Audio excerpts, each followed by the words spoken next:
Alright, a lot of you have been asking me about tools where you can get free credits. Also, what if you could create cinematic AI films without jumping between 5 different websites? And today, I've got something interesting for you. But before I explain anything, take a look at this.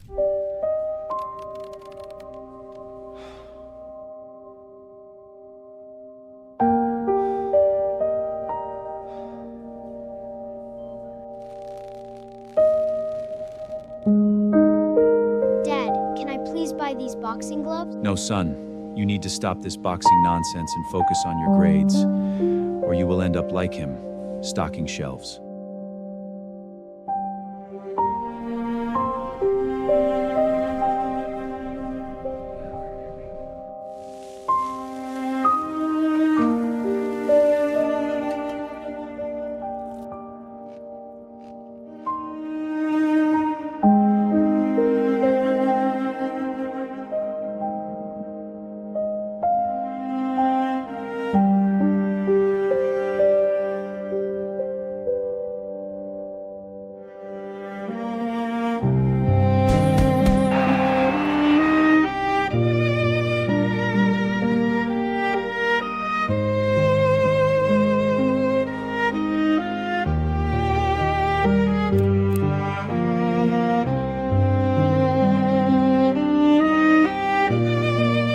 Pretty crazy, right? And everything you just saw was created entirely inside one software, Filmora. They recently reached out to me and asked me to test their integrated AI suite and see what I could build using it, and honestly, I accepted. So in today's video, I'm going to show you my complete workflow, from generating visuals to editing, sound design, and final export. I'll also share some of the prompting techniques I personally use, which can help you too. And stay till the end because I'll show you how to claim the free credits as well. So without wasting time, let's get into it. Now, for those who don't know, Filmora is a video editing software, and recently they've integrated some powerful AI tools like VO 3.1, Nano Banana Pro, and more directly inside it. Earlier, my workflow was honestly pretty messy. I had to generate images on one website, download them, go to another tool to turn them into videos, download those again, and then finally import everything into my editing software. And when you're doing multiple generations, that process becomes slow and frustrating. But with Filmora, everything is available in one place, which makes my workflow much faster because I don't have to keep jumping between different websites anymore. Now, to download Filmora, you can simply click the link in the description and you can download it from there. Don't worry,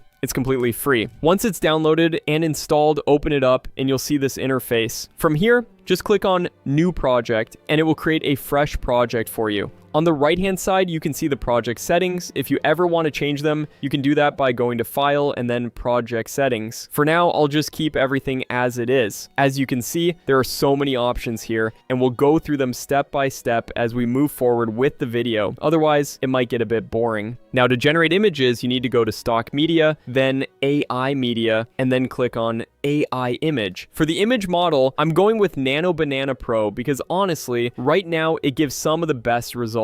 Now here comes the most important part, the prompt. You really need to put effort into your image prompts and make them as detailed as possible, because if your images are strong, turning them into videos becomes much easier later. The first thing I generated was my main character, so let me show you how I created the prompt. This is what I usually do for all my image prompts. I open ChatGPT and give it a rough idea of what I want. Don't just write something simple like an alien standing. If you do that, the AI gets too much control and you'll get different results every time. Instead, add specific details about your character, things like age, clothing, mood, cinematic tone, and overall style. When you do that, you control the result and your outputs stay consistent. So this is the enhanced prompt I created, and I use this exact prompt to generate my main character. Just copy it from here, go back to Filmora, paste it into the prompt box, choose your aspect ratio and resolution, and hit generate. And this is the result I got. Pretty awesome, right? It looks super detailed, and this is exactly what I wanted. Now, once my main character was ready, I started creating the scenes. For this, I used the 2x2 grid method in Nano Banana Pro to maintain perfect consistency across the entire sequence. Let me show you exactly how it works. First, I went to ChatGPT and uploaded my character image. Then I described the first scene. The character is working at a store, feeling bored, and checking the clock. And this is the prompt it generated. Notice how detailed it is. It clearly defines the scene, and you can always make adjustments if you want. In my case, I didn't change anything, so I just copied the prompt and came back to Filmora. Now we switch to image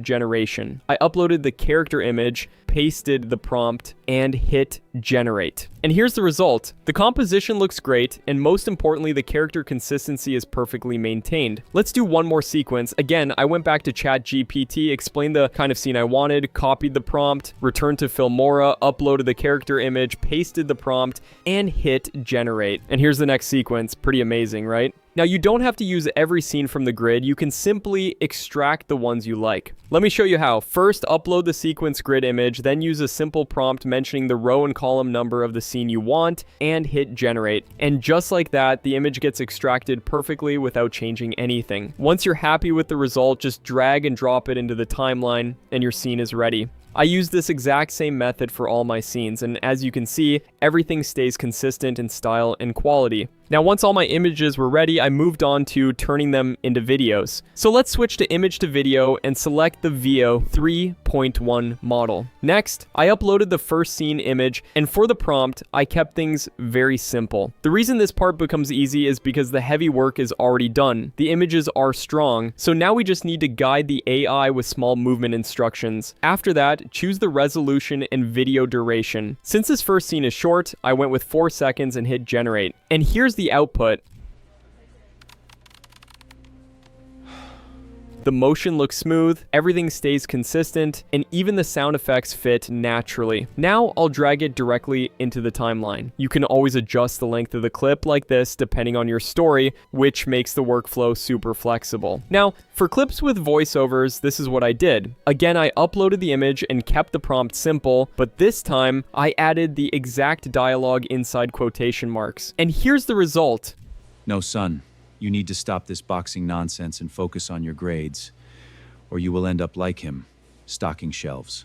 It's not perfect yet. You can still tell it's an AI voice, but honestly, we're getting very close. The motion itself looks excellent. Next, I followed the same workflow for all my clips. And after generating everything, I arranged the clips in order and trimmed them according to my storytelling flow. And this is the exact project used for the video you saw at the beginning. Now, to make the flow even smoother, I added a few simple fade transitions. To add them, just go to transitions, pick the one you like. I use this fade one and drag it between clips. You can adjust the position and duration here, and remember, you don't need transitions everywhere. Just use them where they actually help the story flow better. Once the clips were ready, I extracted the audio so I could control everything properly. To do that, just right-click on the clip and choose Detach Audio. That's it. After that, I adjusted the volume levels and added small fade-ins and fade-outs to remove any clicks or sudden audio pops. Next, for the flashback scene, I want to make it feel more alive, so I added a crowd cheering sound effect. To do that, go to Audio, then AI Audio, and choose AI Sound Effects. Type what you want here, generate it, and simply drag it into the timeline. I also added a filter to make the flashback feel more nostalgic and cinematic. Here's how it looks without the filter, and this is after adding it. You can see how much more emotional it feels. To add it, just go to Filters, choose the one you like, and drag it onto the clip and adjust the length. For the background score, I went to the AI Music section, entered my music prompt, and generated a track that matched the mood of the story.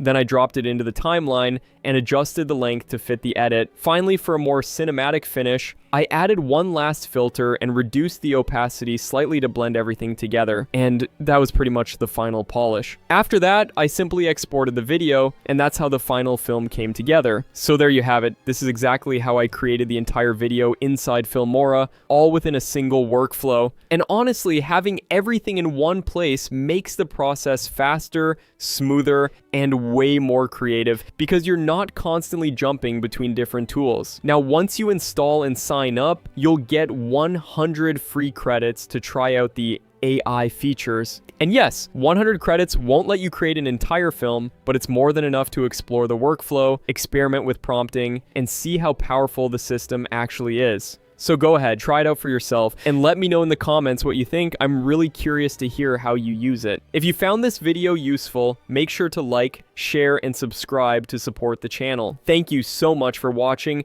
and as always, keep grinding.